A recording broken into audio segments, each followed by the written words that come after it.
Muy buenos días compañeros, muy buenos días profesor, espero que se encuentren muy bien el día de hoy. En esta ocasión nuestro tema es Service API and Contract Designed with REST Services and Microservices, conocido también en español como lo siguiente.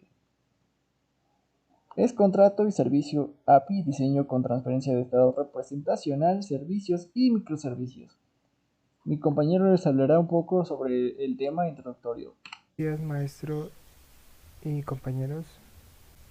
Y pues bueno, yo les voy a explicar sobre el capítulo 9, que es API de servicio y diseño de contrato con servicios REST y microservicios. Los contratos de servicios REST generalmente se diseñan en torno a las funciones principales de los métodos HTTP, que hacen que la documentación y expresión de los contratos de servicio REST sean claramente diferentes de los contratos de servicios web basados en operaciones. Independientemente de las diferencias en la notación, el mismo enfoque general de contrato, primero para diseñar contratos de servicio REST, es fundamental cuando se crean servicios para un inventario de servicios estandarizados. Con los servicios REST en particular se pueden lograr los siguientes beneficios. El primero sería que los contratos de servicio REST pueden diseñarse para agrupar lógicamente capacidades relacionadas con los contextos funcionales establecidos durante el proceso de análisis orientado al servicio. El segundo es que se pueden aplicar convenciones para estandarizar formalmente los nombres de los recursos y representación de datos de entrada. El tercero es que se pueden definir y estandarizar métodos complejos para encapsular un conjunto de interacciones predefinidas entre un servicio y un consumidor de servicios. El cuarto es que se requiere que los consumidores de servicios cumplan con la expresión del contrato de servicio, no al revés. El 5 sería que el diseño de recursos centrados en el negocio y métodos complejos pueden ser asistidos por analistas de negocios que pueden ayudar a establecer una expresión y comportamiento de la lógica empresarial. El capítulo 9.1 habla sobre las consideraciones sobre el diseño del modelo de servicio. Los contratos de servicio REST se basan en los contextos funcionales establecidos durante el proceso de análisis orientado al servicio, dependiendo de la naturaleza de la funcionalidad dentro de un contexto dado. Cada servicio ya habrá sido categorizados dentro de un modelo de servicio. Diseño de servicio de entidad. Cada servicio de entidad establece un límite funcional asociado con uno o demás entidades comerciales relacionadas, como factura, reclamo, cliente, etc. Los tipos de capacidades de servicio expuestas por un servicio de entidad típico se concentran en funciones que procesan los datos subyacentes asociados con la entidad o entidades. Y pues también los servicios de la entidad pueden necesitar respaldar la actualización de su estado de manera consciente con cambios en otros servicios de la entidad. También suelen incluir consultas, capacidades para encontrar entidades o partes de entidades que coincidan con ciertos criterios y por lo tanto devuelvan hipervínculos a entidades relacionadas y relevantes. Aquí tenemos un apartado de diseño de servicios públicos, que al igual que los servicios de la entidad, se espera que los servicios públicos sean agnósticos y reutilizables. Sin embargo, a diferencia de los servicios de entidad, no suelen tener ámbitos funcionales predefinidos. Por lo tanto, necesitamos confirmar antes de finalizar el contrato de servicio que el método y las combinaciones de recursos que hemos elegido durante la fase de análisis orientado al servicio son con los que queremos comprometernos para un diseño de servicio público dado. Mientras que los servicios públicos individuales agrupan las capacidades de servicio relacionadas, los límites funcionales de los servicios pueden variar drásticamente. Aquí tenemos un apartado de diseño de microservicios. La consideración de servicios predominante que se le aplica a los contratos de microservicios es la flexibilidad que tenemos en cómo podemos abordar el diseño del contrato. Debido al hecho de que los microservicios generalmente se basan en un contexto funcional, intencionalmente no agnósticos, generalmente tendrán consumidores de servicios limitados. A veces un microservicio puede tener solo un consumidor de servicios, dado que asumimos que el microservicio nunca necesitará facilitar ningún otro consumidor de servicios en el futuro, porque no se considera reutilizable fuera de un proceso empresarial. La aplicación de una serie de principios de orientación al servicio se vuelve opcional. También la consideración de diseño predominante que se aplica a los contratos de microservicio es la flexibilidad que tenemos en cómo podemos abordar el diseño del contrato, debido al hecho de que los microservicios generalmente se basan en un contexto funcional internacionalmente no agnóstico. Generalmente tendrán consumidores de servicios limitados. A veces un servicio puede tener solo un consumidor de servicios, dado que asumimos que el microservicio nunca necesitará facilitar ningún otro consumidor de servicios en el futuro, porque no se considera reutilizable fuera de un proceso empresarial. La aplicación de una serie de principios de orientación al servicio se vuelve opcional. Las API de microservicio pueden ser hasta cierto punto no estándar, por lo que sus capacidades individuales pueden optimizarse en apoyo de sus requisitos de confiabilidad y rendimiento en tiempo de ejecución. Las excepciones a esta libertad de diseño se refieren principalmente a la forma en que el microservicio interactúa como parte de la mayor composición del servicio. El costo de lograr los requisitos de rendimiento individuales de un microservicio debe de sopesarse con los requisitos de la solución general orientada al servicio de la que forma parte. Aquí tenemos un apartado que nos muestra el diseño de servicios de tarea. Los servicios de tarea suelen tener pocas capacidades de servicio, a veces limitadas a una sola. Esto se debe al hecho de que el uso principal de un contrato de servicios de tareas es para la ejecución de la lógica automatizada de procesos comerciales o tareas. La capacidad del servicio puede basarse en un verbo simple, como iniciar o procesar. Este verbo, junto con el nombre del servicio de tareas, que indicará la naturaleza de las tareas, es a menudo todo lo que se requiere para las tareas sincrónicas. Se pueden agregar capacidades de servicio adicionales para soportar la comunicación asincrónica, como acceder a información de estado o cancelar una instancia de flujo de trabajo activa. Y pues eso sería todo por mi parte. Y pues pasemos con mi compañero. Hola de nuevo compañeros, en esta ocasión les hablaré del contenido de la página 278 a la 288. Primero tenemos un contrato de servicio de eventos. Es una entidad que está equipada con un servicio de evento con su identificador de método GET que se utiliza para consultar información de eventos y corresponde al candidato de capacidad de la siguiente figura. Aquí tenemos nuestro identificador, tenemos un identificador de tipo calendario y otro de tipo descripción, los cuales permiten la recuperación de eventos más específicos.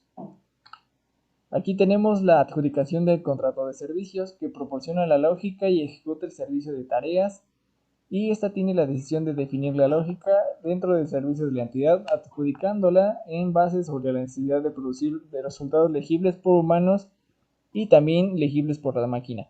Les explicaré esto con más detalle. Aquí tenemos los contratos de servicio de notificación y documentación, los cuales permiten ingresar datos y actualizar cuando sea necesario. Las notificaciones serán enviadas por correo electrónico o en papel para que puedan ser impresas, y estas se colocan en formatos de documento legible por humanos como HTML o PDF. Aquí tenemos el post de notificación y el post para imprimir. Esto sirve mucho para cuando necesitas un comprobante o un ticket. También tenemos diseño y estandarización de métodos. Estos proporcionan una base sólida al proporcionar métodos como get, put, delete, post, entre otros, para el uso en la web. Por ejemplo, puedes utilizarlo para desencadenar de manera confiable un recurso para ejecutar una tarea. Estos se usan mucho en PHP, como lo vimos en el parcial anterior. Y por último, tenemos las circunstancias comunes que pueden justificar la creación de nuevos métodos. Estas incluyen que se puedan usar hipervínculos para facilitar una secuencia de pares de solicitud-respuesta. Esta medida se puede usar para hacer proyectos en HTML o JavaScript de forma más eficiente. Eso también evita vínculos basura como cachés, carga equilibrada, cortafuegos y varios que son muy molestos y que usualmente vemos en ciertas páginas. Y volviendo al ejemplo que tenemos, nos ayuda a imprimir un documento de forma segura con el script llamado print. Ahora mi compañera les hablará sobre un tema muy interesante. HTTP, que era originalmente un protocolo cliente-servidor para intercambiar páginas HTML en todo el Internet, tiene características compatibles con las limitaciones del servicio REST, los cuales hacen que pueda usarse este protocolo para invocar sus diferentes capacidades. Cada petición invoca una capacidad REST que concluye con un mensaje de respuesta al servicio consumidor. Cada uno de estos mensajes contiene un código HTTP que corresponde a un número designado y cada rango de números está asociado a ciertas condiciones. Del 100 al 199 son códigos informativos, como confirmaciones o peticiones para cambiar protocolos. Del 200 al 299 son códigos usados en general para varios tipos de procesos concluidos con éxito. Del 300 al 399 son códigos de redirección para pedir que el usuario reintente una petición con otras condiciones. Del 400 al 499 son códigos que indican un error por peticiones de usuario inválidas.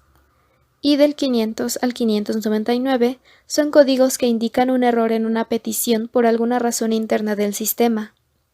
Estas dos últimas son útiles para culpar, pero no dan una solución como tal. Esto es porque los códigos son estandarizados, pero el comportamiento del usuario para responder a una situación de error no. Al hacer el proceso de estandarización también se deben definir convenciones que den significado y tratamiento a los códigos de error, como en la tabla siguiente se enlistan.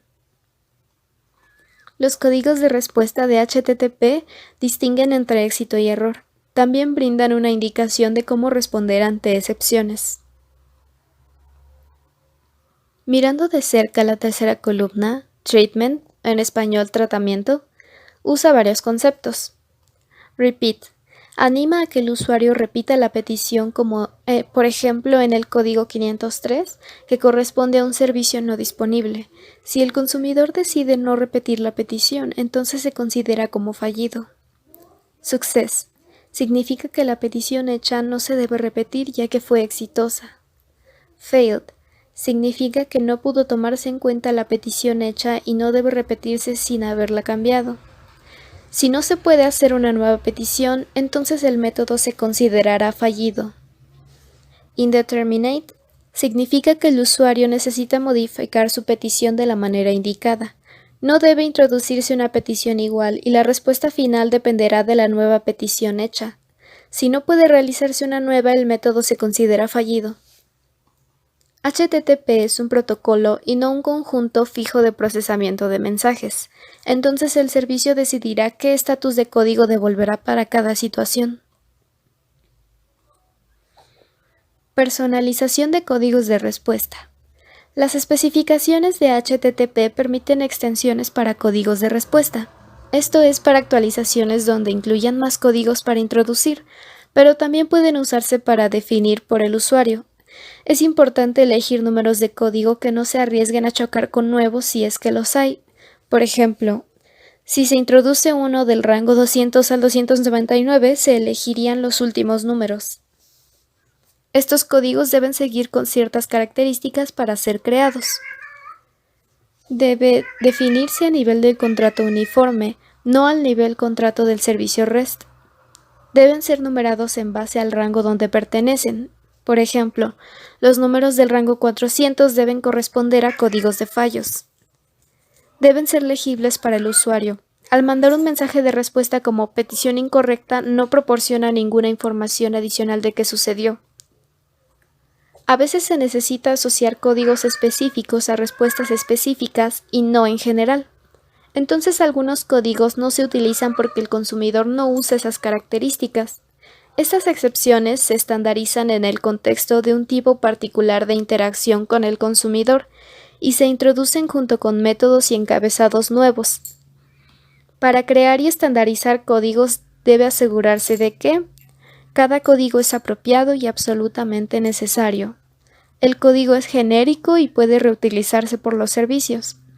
El comportamiento del consumidor es regulado y no demasiado restrictivo para que el código pueda aplicar a una variedad de potenciales situaciones. Los valores del código no corran el riesgo de chocar con otros códigos de protocolos externos y que los valores del código no corran el riesgo de chocar con otros códigos creados por usuarios. Diseño de tipos de medios. Algunas veces se requiere definir tipos de medios de un contrato uniforme que de sus métodos. Se requiere un nuevo tipo de medio cuando se necesita comunicar información legible por la máquina que no concuerda con los requerimientos de esquema de ningún tipo de medio existente. Tipos de medios de la web a considerar. El primero sirve para representaciones simples como datos enteros. El siguiente para listas más complejas, tablas, textos legibles para las personas, hipervínculos y otras especificaciones. El tercero para una alternativa ligera a XML que tiene un amplio soporte por lenguajes de programación. El siguiente para listas planas de identificadores de recursos uniformes. El último para feeds de información de eventos legible por humanos u otras recopilaciones de datos que están relacionadas con el tiempo u ordenadas por tiempo. Antes de definir nuevos tipos de medios debe considerarse buscar alguno ya establecido que pueda usarse. De cualquier forma, hay buenas prácticas para considerar. Cada tipo de medio debería ser específico de un esquema. Debe de ser abstracto, es decir, solo especificar la información que sus destinatarios necesitan extraer. Deben reutilizar vocabularios y conceptos maduros cuando sea apropiado. Deben incluir hipervínculos siempre que se necesite hacer referencia a un recurso externo. Deben definirse con ciertos puntos que permitan agregar nuevos datos de actualizaciones futuras. Y deben definirse con instrucciones que permitan que un nuevo procesador maneje documentos antiguos a los que les puede faltar alguna información. Los tipos de medios que son inventados para un servicio particular o reusados de otros servicios deben ser documentados en el perfil del contrato uniforme, junto con la definición de métodos uniformes. Diseñando esquemas para tipos de medios. Generalmente los tipos de medios personalizados son definidos con el esquema XML o JSON esquema, lo cual podría establecer un conjunto de modelos de datos estandarizados reutilizados por los servicios REST en la medida de lo posible. Para esto los esquemas deben ser flexibles. REST requiere que los tipos de medios y sus esquemas se definan solo a nivel de contrato uniforme. Diseño de métodos complejos. El contrato uniforme establece un conjunto de métodos básicos que se utilizan para realizar funciones básicas de comunicación de datos. Este nivel alto de abstracción funcional es lo que lo hace reutilizable y, además de su simplicidad, resulta en la estandarización básica de los elementos del contrato de servicio. La estandarización de HTTP en la World Wide Web resulta en un protocolo de especificaciones que describe lo que los usuarios pueden o deben hacer para cumplir con él. El nivel resultante de estandarización debe ser tan alto como se requiera para su funcionamiento básico. Los métodos complejos tienen distintos nombres. Uno de ellos es fetch, que es una serie de peticiones get que puede recuperarse de varias excepciones. El método store, serie de peticiones put o delete que pueden recuperarse de varias excepciones. El método delta es una serie de peticiones GET que mantienen al consumidor sincronizado con el estado cambiante de los recursos. El método async es una solicitud inicial modificada y las interacciones posteriores que admiten el procesamiento de mensajes de solicitud asíncrona. Los servicios que admiten un método complejo comunican esto mostrando el nombre del método como parte de una capacidad de servicio separada, junto con los métodos primitivos sobre los que se basa el método complejo. Cuando los equipos de proyecto crean programas de consumo para ciertos servicios, pueden determinar los requisitos lógicos del lado del consumidor para un método complejo, así identificando qué método complejo admite el servicio como se indica en su contrato de servicio publicado. Para el método fetch, en lugar de tener solo el método HTTP GET para recuperar contenido, podemos construir un método de recuperación de datos más sofisticados. Este hace un intento automático en caso de que se agote el tiempo de espera o falle la conexión. También cuenta con un soporte requerido para la negociación de contenido en tiempo de ejecución para así asegurar que el consumidor reciba los datos en una forma en que se entienda. También da soporte de redirección necesario para garantizar que los cambios en el contrato de servicio puedan ser acomodados de una manera en que sea más entendible para los consumidores de servicios. Aquí en la imagen se puede ver un ejemplo de método complejo fetch compuesto por llamadas consecutivas al método get. Para el método store puede tener algunas características iguales que un fetch, como la necesidad de reintentar automáticamente las peticiones, el soporte de negociación de contenidos y el soporte para las excepciones de redirección. Utiliza put y delete, también puede evitar conexiones debajo de ancho de banda, enviando siempre el estado más reciente solicitado por el consumidor, en lugar de tener que completar primero las solicitudes anteriores. Aquí en la imagen se puede ver un ejemplo de interacción llevada a cabo por un complejo store. Para el método delta, sigue una lógica de procesamientos basada en las siguientes tres funciones básicas. El servicio mantiene un historial de cambios en un recurso.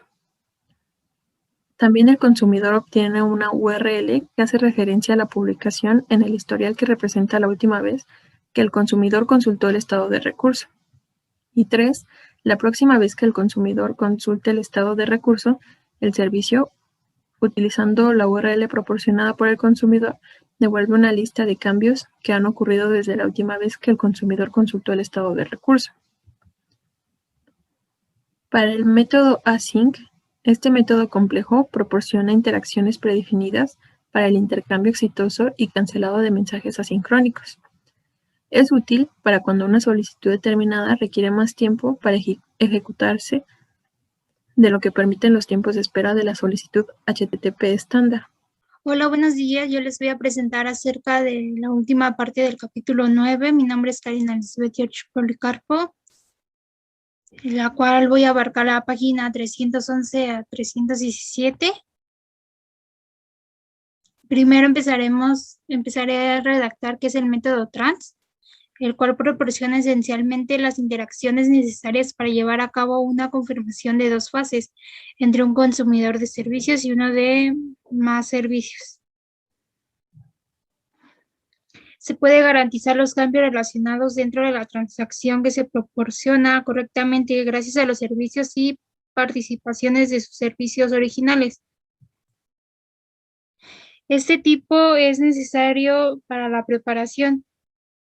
Se lleva a cabo una confirmación y revisión final. En HTTP no admite una forma nativa de funcionalidad de ese tipo. Por lo tanto, necesitamos introducir el método PrepUp personalizado, una variante del método PUP, como se muestra en la figura 9.17. Este es un ejemplo del método RepUp. Es equivalente a un PUT, pero no confirma una acción PUT. Se utiliza un nombre del método diferente para asegurar que el servicio entiende cómo participa cada método de este complejo trans. Realiza el método RepUp y permite al consumidor analizar una transacción y llevar a cabo la lógica detrás del método complejo, tras lógico normal, que se requiere una participación del controlador de esas transacciones. Se pueden asegurar las funciones de confirmación y revisión que se lleva de forma verdadera y fiable con autonomía. Posteriormente, el método PubSub es una variedad de opciones que están en la publicación de suscripción. Esta disponibilidad después sucede al infringir interacciones de la restricción de 308 sin estado. Estos tipos de mecanismos están diseñados para admitir interacciones en tiempo real en las que un consumidor de servicio debe actuar inmediatamente cuando sea producente un evento determinado en el recurso determinado. Hay varias maneras de que este método complejo se puede diseñar. Como se muestra en la figura 9.18, ilustra un enfoque que trata la mensajería de publicación y suscripción como un mecanismo de invitación a caché. Esta forma de interacción pública-suscriptor se considera ligera porque no requiere servicios para enviar los cambios reales a los suscriptores.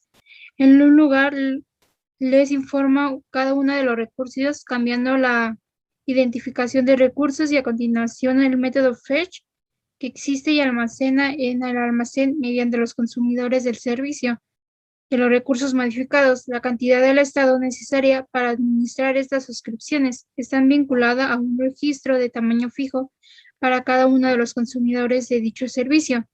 Si varias invocaciones hacen cola para un evento suscrito determinado, se pueden reflejar a una sola notificación inmediatamente de las que un consumidor recibe o no a varios mensajes de invalidación. Solo tendrá que invocar el método fetch para proporcionar este estado de sus varios mensajes de invalidación nuevos. El método PubSub se puede ajustar aún más para distribuir la carga de suscripción y almacenamiento de los estados de selección a diferentes lugares de red.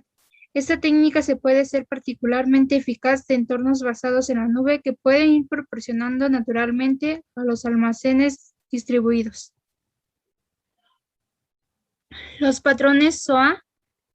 El patrón de mensajería se controla por el evento 343 que se puede aplicar en un soporte de este método complejo. Puede proporcionar una alternativa de sondeo repetitivo de un recurso determinado que se puede afectar negativamente al rendimiento si este aumenta la frecuencia del sondeo para detectar cambios de un retraso mínimo. Un ejemplo de caso práctico es el siguiente. Un equipo MUA responsable del diseño de servicios que encuentra una serie de requisitos para poder acceder y actualizar cada uno de los recursos. Por ejemplo, un consumidor de servicios debe leer automáticamente el estado de recurso para realizar el proceso y almacenar cada uno de los recursos de manera adecuada. Otro consumidor de servicios debe admitir las acciones simultáneas de un usuario que modifica el mismo recurso. Esas acciones actúan en ciertas propiedades de recursos, mientras que otras deben surgir siendo las mismas. Estos pueden permitir a los consumidores de servicio individuales que contengan una lógica personalizada de las diferentes funciones, de los problemas y excepciones de la ejecución del consumidor de servicios, que se puede mantener actualizando mediante el tiempo, o ya sea al instante o después, depende del recurso que se puede ir utilizando. La arquitectura de MUA concluye con las formas más sencillas de evitar esto, que es introducir un nuevo método complejo que garantice que un consumidor determinado de bloque de recursos puede ser estado actualizando o bien eliminando cada una de las características. Utilizando estas reglas de bloqueo optimismo, es un enfoque que se utiliza comúnmente con las actualizaciones de base de datos, que son capaces de crear un método complejo que no tiene estado y se aprovecha de las características estándar de HTTP, nombran el método OPLOOK y se escribe una descripción oficial que se hace parte del perfil del contrato uniforme. El siguiente es el complejo OPLOOK. Como ya se lo estaba mencionando, es un método de dos consumidores de servicios independientes que interactúan al actualizar cada estado de este mismo. Sus acciones pueden estar claramente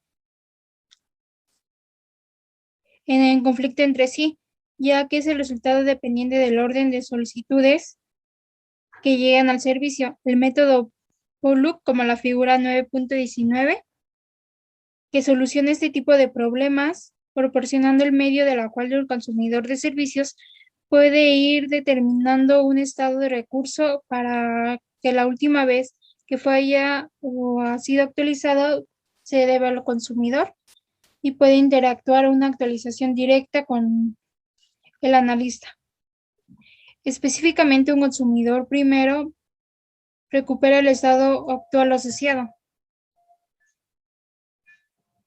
Con un identificador de recursos usando el método fetch, junto a estos datos se puede recibir el método ATAG, que es un concepto de HTTP que se identifica de una forma única en su versión y recursando de forma opaca, siempre y cuando los recursos cambien del estado, pero su ETAG sea diferente. Cuando este consumidor de servicios se inicia en una determinada tienda, lo hace de forma conocida para asociar el servicio que solo se puede ir representando conforme a la interpretación de esta tienda ETAG del recurso que se tenía como un objetivo encabezado un if match, el servicio de valor ETAG, con una edición para detectar si el estado de recurso ha cambiado. Mientras tanto, el método complejo o plug no introduce ninguna característica nueva en PHP, sino también introduce nuevos requisitos que solicitudes GET y PUT. El complejo PESLOOK es el método de bloqueo pesimista que proporciona la mayor flexibilidad y certeza que el bloqueo optimista desde una perspectiva REST, que eso tiene un costo de introducir interacciones con el estado y limitar el acceso concurrente mientras se obtiene el bloqueo pesimista, como se muestra en la siguiente imagen. 9.20, las extensiones de WebType para PHP,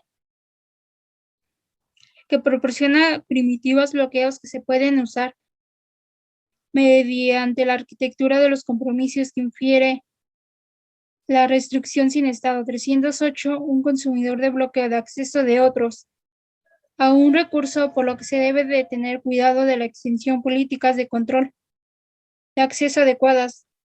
Los consumidores tienen poder fallar mientras que se mantenga el bloqueo, lo que puede significar que los bloques dependen por la expirar independientemente de los consumidores que se registran.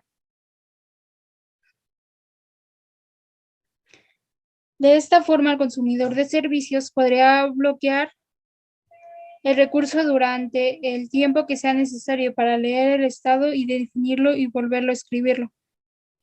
Aunque otros consumidores de servicio todavía se encuentran excepciones al intentar actualizar el recurso al mismo tiempo que el consumidor lo ha bloqueado, se considera permanente a la imprevisibilidad de administración de recursos como parte del modelo bloqueo optimista.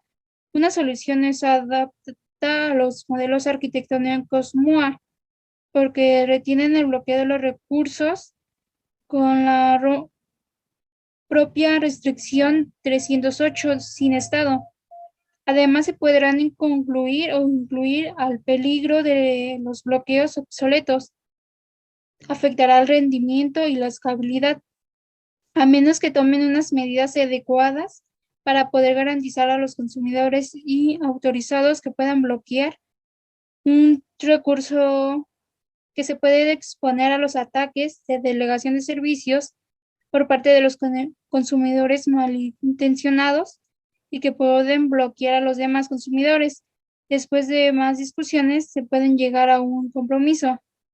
Primero es intentar que el método UPLOOK como alternativa si el consumidor se intenta 3 veces y falla, al intentar el método PESLOOK con el estado para asegurarse que se queda implementar una determinada acción.